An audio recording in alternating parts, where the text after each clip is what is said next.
Tonight, we reach the end of the Neverending Story. But endings in Fantastica are never quite what they seem, are they? Bastian stands at the threshold of his greatest trial yet, facing the water of life, the last test that will decide whether he can return home. But home isn't just a place. It's something you carry with you, something that, if you're lucky, finds its way back to you in the end. Settle in, close your eyes, and let's begin. Zigzagging unsteadily, scarcely able to control his feet, the boy, who had no name, took a few steps toward Atreyu. Then he stopped. Atreyu did nothing, but watched him closely.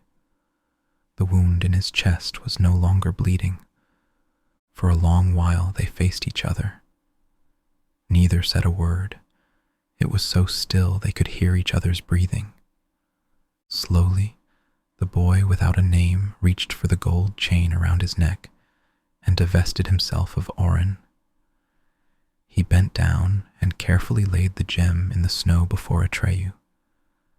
As he did so, he took another look at the two snakes, the one light, the other dark, which were biting each other's tail and formed an oval. Then he let the amulet go. In that moment, Orin, the golden gem, became so bright, so radiant, that he had to close his eyes as though dazzled by the sun. When he opened them again, he saw that he was in a vaulted building, as large as the vault of the sky. It was built from blocks of golden light, and in the middle of this immeasurable space lay, as big as the ramparts of a town, the two snakes. Atreyu, Falkor, and the boy without a name stood side by side near the head of the black snake, which held the white snake's tail in its jaws. The rigid eye with its vertical pupil was directed at the three of them. Compared to that eye, they were tiny. Even the luck dragon seemed no larger than a white caterpillar. The motionless bodies of the snakes glistened like some unknown metal, the one black as night, the other silvery white. The havoc they could wreak was checked only because they held each other prisoner. If they let each other go, the world would end. That was certain. But while holding each other fast, they guarded the water of life. For in the center of the edifice they encircled there was a great fountain. Its beam danced up and down, and in falling created and dispersed thousands of forms far more quickly than the eye could follow. The foaming water burst into a fine mist, in which the golden light was refracted with all the colors of the rainbow. The fountain roared and laughed and rejoiced with 1,000 voices. As though parched with thirst, the boy without a name looked at the water. But how was he to reach it? The snake's head did not move. Then Falkor raised his head. His ruby-red eyeballs glittered. "Do you understand what the water is saying?" he asked. "No," said Atreyu. "I don't." "I don't know why," said Falkor. "But I understand perfectly. Maybe because I'm a luck dragon. All the languages of joy are related." "What does the water say?" Atreyu asked. Falkor listened closely and slowly repeated what he heard. "I am the water of life. Out of myself I grow. The more you drink of me, the fuller I will flow." Again he listened a while. Then he said, "It keeps saying, 'Drink, drink, do what you wish.'" "How can we get to it?" Atreyu asked. "It's asking us our names," Falkor reported. "I'm Atreyu," Atreyu cried. "I'm Falkor," cried Falkor. The boy, without a name, was silent. Atreyu looked at him, then took him by the hand and cried, "He's Bastian Balthazar Bucks." "It asks," Falkor translated, "why he doesn't speak for himself." "He can't," said Atreyu. "He has forgotten everything. Falkor listened again to the roaring of the fountain. Without memory, it says, he cannot come in. The snakes won't let him through. Atreyu replied, I have stored up everything he told us about himself and his world. I vouch for him. Falkor listened. It wants to know by what right. I am his friend, said Atreyu. Again, Falkor listened attentively. That may not be acceptable, he whispered to Atreyu. Now it's speaking of your wound. It wants to know how that came about. We were both right, said Atreyu, and we were both wrong. But now Bastian has given up Auron of his own free will. Falkor listened and nodded. Yes, he said. It accepts that. This place is Auron. We are welcome, it says. Atreyu looked up at the enormous golden dome. Each of us, he whispered, has worn it around his neck. You too, Falkor, for a while. The luck dragon motioned him to be still and listened again to the sound of the water. Then he translated, Auron is the door that Bastian has been looking for.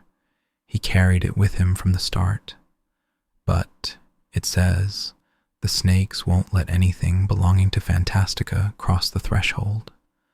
Bastian must therefore give up everything the childlike Empress gave him. Otherwise, he cannot drink of the water of life. But we are in her sign, cried Atreyu. Isn't she herself here? It says that Moonchild's power ends here. She is the only one who can never set foot in this place. She cannot penetrate to the center of Auron, because she cannot cast off her own self. Atreyu was too bewildered to speak. Now, said Falkor, it's asking whether Bastian is ready. At that moment, the enormous black snake's head began to move very slowly, though without releasing the white snake's tail. The gigantic bodies arched until they formed a gate, one half of which was black and the other white.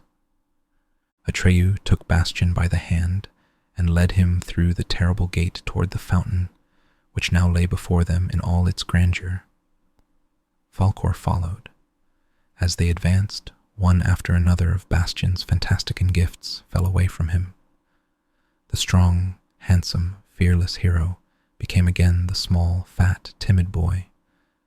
Even his clothing, which had been reduced almost to rags in the Minroad mine, vanished and dissolved into nothingness. In the end, he stood naked before the great golden bowl, at the center of which the water of life leapt high into the air like a crystal tree. In this last moment, when he no longer possessed any of the Fantastican gifts, but had not yet recovered his memory of his own world and himself, he was in a state of utter uncertainty, not knowing which world he belonged to, or whether he really existed. But then he jumped into the crystal clear water. He splashed and spluttered, and let the sparkling rain fall into his mouth. He drank till his thirst was quenched, and joy filled him from head to foot, the joy of living and the joy of being himself. He was newborn, and the best part of it was that he was now the very person he wanted to be.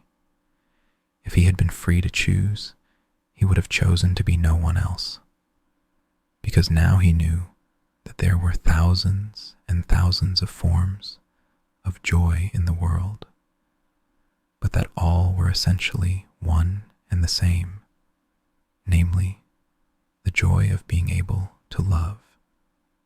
And much later, long after Bastian had returned to his world, in his maturity and even in his old age, this joy never left him entirely. Even in the hardest moments of his life, he preserved a lightheartedness that made him smile and that comforted others. Atreyu, he cried out to his friend, who was standing with Falkor at the edge of the great golden bowl. Come on in. Come and drink. It's wonderful." Atreyu laughed and shook his head. "No," he called back. "This time we're only here to keep you company." "This time?" Bastian asked. "What do you mean by that?" Atreyu exchanged a glance with Falkor. Then he said, "Falkor and I have already been here. We didn't recognize the place at first because we were asleep when we were brought here and when we were taken away, but now we remember." Bastian came out of the water. "Now I know who I am," he said, beaming. "Yes," said Atreyu, and nodded. "And now I recognize you. Now you look the way you did when I saw you in the magic mirror gate." Bastian looked up at the foaming, sparkling water. "I'd like to bring my father some," he shouted. "But how?" "I don't think you can do that," said Atreyu. "It's not possible to carry anything from Fantastica across the threshold." "For Bastian it is," said Falkor, whose voice had resumed its full bronze resonance. "He can do it." "You really are a luck dragon," said Bastian. Falkor motioned him to be still while he listened to the roaring voice of the water. Then he said, "The water says you must be on your way now, and so must we." "Which is my way?" Bastian asked. "Out through the other gate," Falkor answered, "where the white snake's head is lying." "All right," said Bastian, "but how will I get out? The white head isn't moving." Indeed, the white snake's head lay motionless. It held the black snake's tail in its jaws and stared at Bastian out of its great eyes. "The water asks you," Falkor translated, "whether you completed all the stories you began in Fantastica." "No," said Bastian, "none of them really." Falkor listened a while. His face took on a worried look. "In that case," it says, "the white snake won't let you through. You must go back to Fantastica and finish them all." "All the stories?" Bastian stammered. "Then I'll never be able to go back. Then it's all been for nothing." Falkor listened eagerly. "What does it say?" Bastian wanted to know. "Hush," said Falkor. After a while he sighed. Arid said, "It says there's no help for it unless someone promises to do it in your place. But no one can do that." "I can. I will," said Atreyu. Bastian looked at him in silence. Then he fell on his neck and stammered, "Atreyu, Atreyu, I'll never forget this." Atreyu smiled. "That's good, Bastian.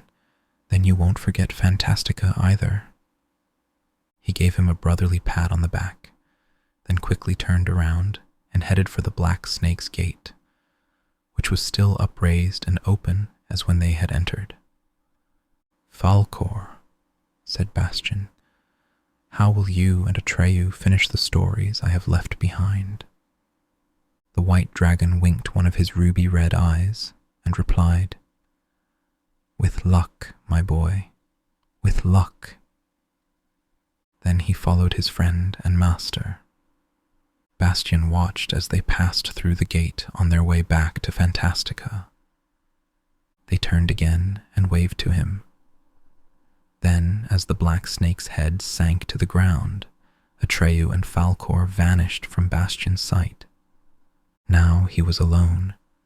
He turned towards the white snake's head. It had risen, and the snake's body now formed a gate, just as the black snake's body had done. Quickly, Bastian cupped his hands, gathered as much of the water of life as he could hold, ran to the gate, and flung himself into the empty darkness beyond. "Father!" he screamed. "Father, I am Bastian, Balthazar, Bux." "Father, Father, I am Bastian, Balthazar, Bux." Still screaming, He found himself in the schoolhouse attic, which long, long ago he had left for Fantastica. At first, he didn't recognize the place, and because of the strange objects around him, the stuffed animals, the skeleton, and the paintings, he thought for a brief moment that this might be a different part of Fantastica. But then, catching sight of his school satchel and the rusty seven-armed candelabrum with the spent candles, he knew where he was. How long could it have been since he started on his long journey through the Neverending Story? Weeks, months, years. He had once read about a man who had spent just an hour in a magic cave. When he returned home, 100 years had passed, and of all the people he had known as a child, he remembered only one, and he was an old, old man. Bastian was aware of the grey daylight, but he could not make out whether it was morning or afternoon. It was bitter cold in the attic, just as on the night of Bastian's departure. He disentangled himself from the dusty army blankets, put on his shoes and coat, and saw to his surprise that they were wet as they had been the day when it had rained so hard. He looked for the book he had stolen that day, the book that had started him on his adventure. He was determined to bring it back to that grumpy Mr. Coriander. What did he care if Mr. Coriander punished him for stealing it or reported him to the police? A person who had ridden on the back of the many-colored death didn't scare so easily. But the book wasn't there. Bastian looked and looked. He rummaged through the blankets and looked in every corner. Without success, the Neverending Story had disappeared. Oh well, Bastian finally said to himself, I'll have to tell him it's gone. Of course he won't believe me. There's nothing I can do about that. I'll just have to take the consequences. But maybe he won't even remember the book after all this time. Maybe the bookshop isn't even there anymore. He would soon find out how much time had elapsed. If when he passed through the schoolhouse, the teachers and pupils he ran into were unknown to him, he would know what to expect. But when he opened the attic door and went down the stairs, there wasn't a sound to be heard. The building seemed deserted. And then the school clock struck 9. That meant it was morning, so classes must have begun. Bastian looked into several classrooms. All were empty. When he went to a window and looked down into the street, he saw a few pedestrians and cars, so the world hadn't come to an end. He ran down the steps and tried to open the big front door, but it was locked. He went to the janitor's office, rang the bell and knocked, but no one stirred. What was he to do? He couldn't just wait for someone to turn up. Even if he had spilled the water of life, he wanted to go home to his father. Should he open a window and shout until somebody heard him and had the door opened? No, that would make him feel foolish. It occurred to him that he could climb out of a window, since the windows could be opened from the inside, but the ground floor windows were all barred. Then he remembered that in looking out of the second floor window, he had seen some scaffolding. Evidently, the facade was being refurbished. Bastian went back up to the second floor and opened the window. The scaffolding consisted only of uprights with boards placed horizontally between them at intervals. He stepped out on the top board, which swayed under his weight. For a moment his head reeled, and he felt afraid, but he fought his dizziness and fear.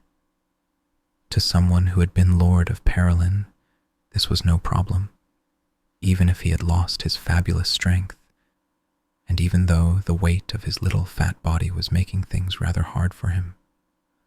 Calmly and deliberately, he found holds for his hands and feet and climbed down. Once he got a splinter in his hand, but such trifles meant nothing to him now. Though slightly overheated and out of breath, he reached the street in good shape. No one had seen him. Bastian ran home.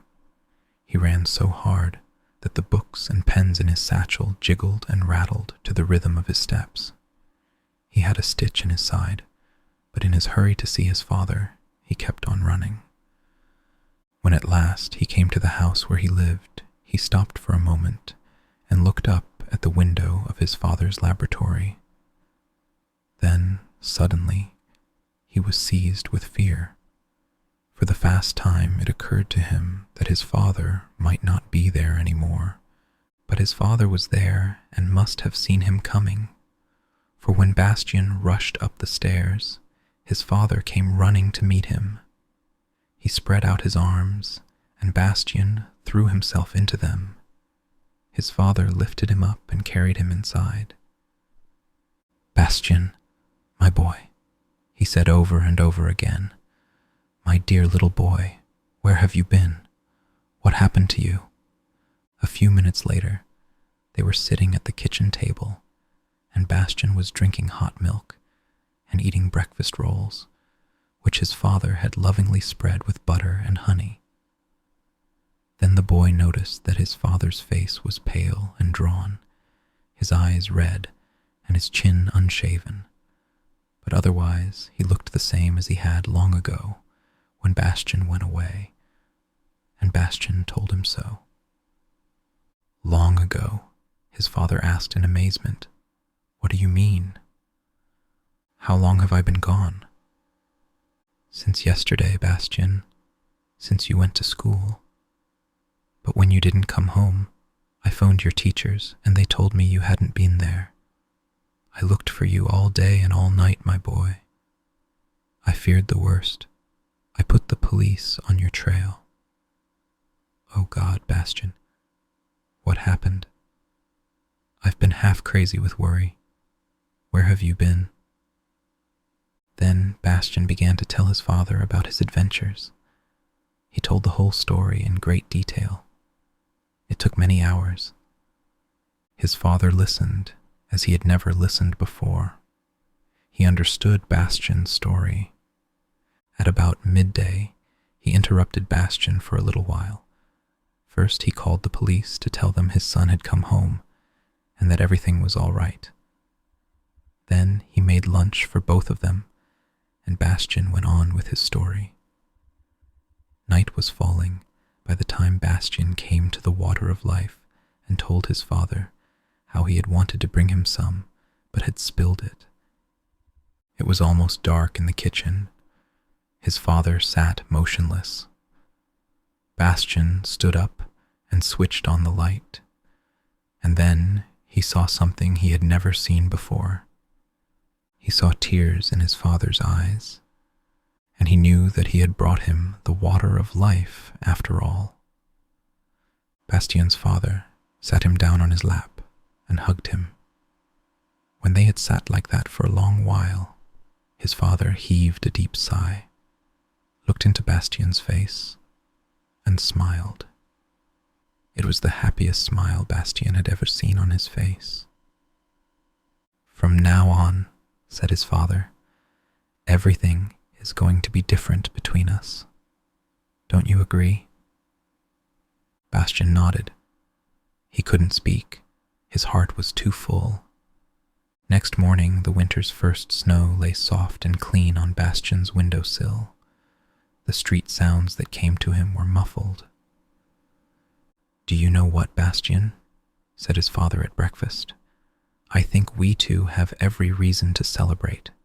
A day like this happens only once in a lifetime, and some people never have one. So I suggest that we do something really sensational. I'll forget about any work, and you needn't go to school. I'll write an excuse for you.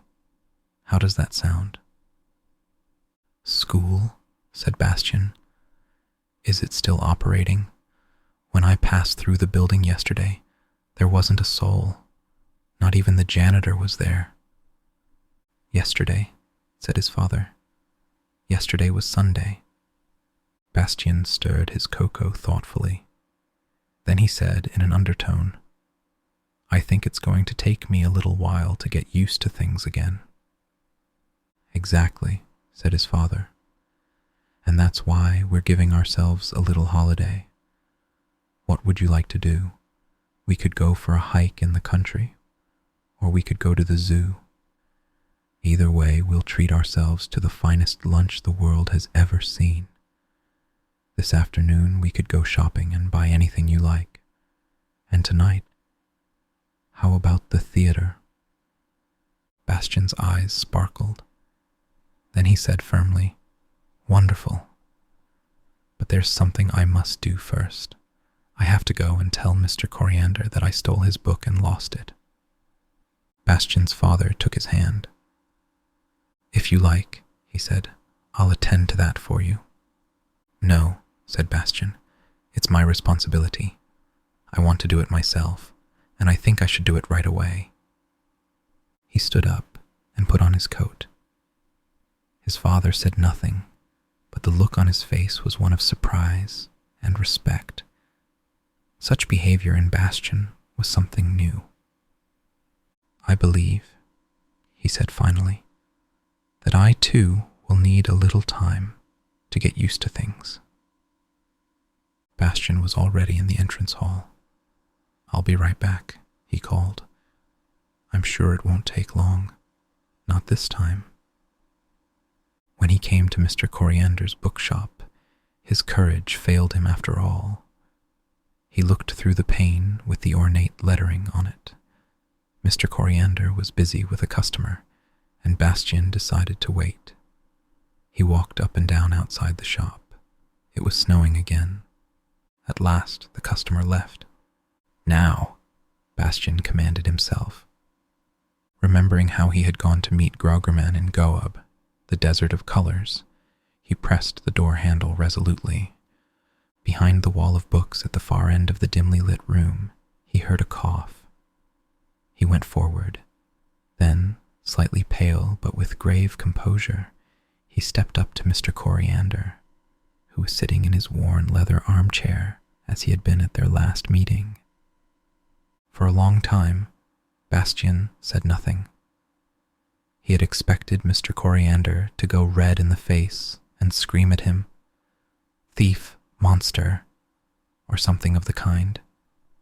Instead, the old man deliberately lit his curved pipe, screwed up his eyes, and studied the boy through his ridiculous little spectacles. When the pipe was finally burning, he puffed a while, then grumbled, "What is it this time?" Bastian began haltingly. "I stole a book from you. I meant to return it, but I can't, because I lost it. Or rather, well, I haven't got it anymore." Mr. Coriander stopped puffing and took his pipe out of his mouth. "What sort of book?" he asked. "The one you were reading the last time I was here. I walked off with it. You were telephoning in the back room. It was lying on the chair, and I just walked off with it." "I see," said Mr. Coriander, clearing his throat. "But none of my books is missing. What was the title of this book?" "It's called The Neverending Story," said Bastian. "It's bound in copper-colored silk that shimmers when you move it around. There are 2 snakes on the cover, a light one and a dark one, and they're biting each other's tails. Inside it's printed in 2 different colors, and there are big, beautiful capitals at the beginning of the chapters." "This is extremely odd," said Mr. Coriander. "I've never had such a book. You can't have stolen it from me. Maybe you swiped it somewhere else." "Oh no," Bastian assured him. "You must remember. It's—" He hesitated, but then he blurted it out. "It's a magic book. While I was reading it, I got into the Neverending Story, and when I came out again, the book was gone." Mr. Coriander watched Bastian over his spectacles. "Would you be pulling my leg by any chance?" "No," said Bastian in dismay.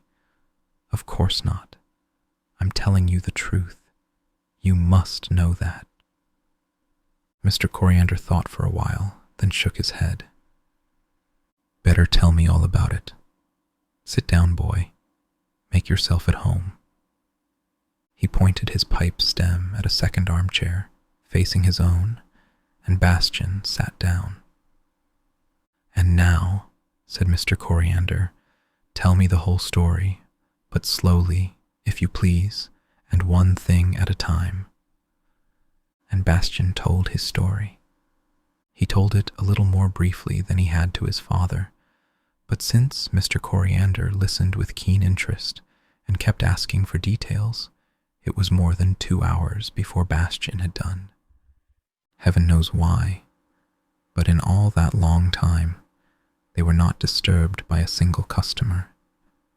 When Bastian had finished, Mr. Coriander puffed for a long while, as though deep in thought.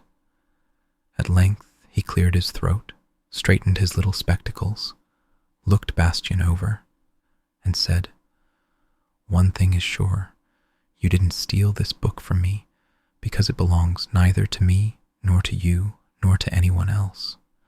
If I'm not mistaken, the book itself comes from Fantastica. Maybe at this very moment, who knows, someone else is reading it. Then you believe me? Bastian asked. Of course I believe you, said Mr. Coriander. Any sensible person would. Frankly, said Bastian, I didn't expect you to. There are people who can never go to Fantastica, said Mr. Coriander, and others who can, but who stay there forever. And there are just a few who go to Fantastica and come back, like you, and they make both worlds well again. Oh, said Bastian, blushing slightly, I don't deserve any credit. I almost didn't make it back. If it hadn't been for Atreyu, I'd have been stuck in the city of old emperors for good. Mr. Coriander nodded and puffed at his pipe. He grumbled. You're lucky having a friend in Fantastica. God knows it's not everybody who can say that. Mr. Coriander, Bastian asked, how do you know all that? I mean, have you ever been in Fantastica? Of course I have, said Mr. Coriander. But then, said Bastian, you must know Moonchild. Yes, I know the childlike empress, said Mr. Coriander, though not by that name. I called her something different, but that doesn't matter. Then you must know the book, Bastian cried. Then you have read the Neverending Story. Mr. Coriander shook his head. Every real story is a never-ending story. He passed his eye over the many books that covered the walls of his shop from floor to ceiling, pointed the stem of his pipe at them, and went on. There are many doors to Fantastica, my boy. There are other such magic books. A lot of people read them without noticing. It all depends on who gets his hands on such books. Then the never-ending story is different for different people. That's right, said Mr. Coriander. And besides, it's not just books. There are other ways of getting to Fantastica and back. You'll find out. Do you think so? Bastian asked hopefully. But then I'd have to meet Moonchild again, and no one can meet her more than once. Mr. Coriander leaned forward and lowered his voice. Let an old Fantastica hand tell you something, my boy. This is a secret that no one in Fantastica can know. When you think it over, you'll see why. You can't visit Moonchild a second time, that's true. But if you can give her a new name, you'll see her again. And however often you manage to do that, it will be the first and only time. For a moment, Mr. Coriander's bulldog face took on a soft glow, which made it look young and almost handsome. Thank you, Mr. Coriander, said Bastian. I have to thank you, my boy, said Mr. Coriander. I'd appreciate it if you dropped in to see me now and then. We could exchange experiences. There aren't many people one can discuss these things with. He held out his hand to Bastian. Will you? Gladly, said Bastian, taking the proffered hand. I have to go now. My father's waiting, but I'll come and see you soon. Mr. Coriander took him to the door. Through the reversed writing on the glass pane, Bastian saw that his father was waiting for him across the street. His face was one great beam. Bastian opened the door so vigorously that the little glass bells tinkled wildly and ran across to his father. Mr. Coriander closed the door gently and looked after father and son. Bastian Balthazar Bucks, he grumbled. If I'm not mistaken, you will show many others the way to Fantastica, and they will bring us the water of life. Mr. Coriander was not mistaken, but that's another story and shall be told another time. And this is where we finish our tale. Thank you for letting me be a part of your journey to the land of sleep. If you've enjoyed our time together, countless other journeys await in previous episodes, ready to accompany you into the realm of dreams. So, as we close the book on our story this evening, I wish you a night filled with serene dreams and restful sleep. Good night, until we meet again in another tale. Rest well.